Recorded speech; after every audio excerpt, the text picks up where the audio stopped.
قل بفضل الله وبرحمته فبذلك فليفرحوا هو خير مما يجمعون. آگے دیکھیے گا فیہ ذکرکم. کان کھول لیجئے کیونکہ میں اپنا ذکر بڑا پیارا ہوتا ہے. کسی اخبار میں میرا نام چھپ جائے، ہم کھڑے ہو جاتے ہیں، لوگوں کو دکھاتے ہیں. کوئی کہہ دے کل رات آپ کا نام لیا گیا فلاں ٹی وی پہ، کسی بڑے نے، کسی معروف شخص نے، تمہارے کان کھڑے ہو جاتے ہیں. لیکن اللہ کا کلام کئی سال سے آپ کو مجھے یہ پیغام دیتا ہے کہ فیہ ذکرکم، اس میں تمہارا ہی ذکر ہے، لیکن ہمیں اس کا احساس ہی نہیں ہے.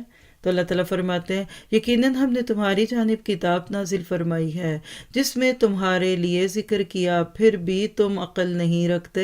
یہ کتاب جس میں آپ کی میری زندگی سے لے کر مرنے تک کی باتیں تھیں، ان ساری چیزوں کو اللہ تعالیٰ آپ کے سامنے میرے سامنے پیش کرتا رہا، ہم نے کھولا ہی نہ.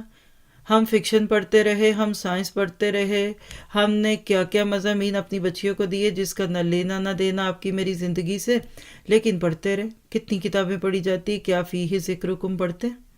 آپ دیکھیے کہ قرآن پاک کا ٹاپک الانسان ہے، ہیومن. تو جو چیز آپ سے میرے متعلق ہو، کیا ہم اس کو نہیں پڑھیں گے اور اس کو صرف برکت کے لیے پڑھیں گے؟ آج انسانیت اسی لیے غافل ہے. جیسے ڈرائیونگ کرنے والا اس نوٹ بک کو لیے بغیر ڈرائیونگ شروع کر دے جس میں انسٹرکشنز تھی.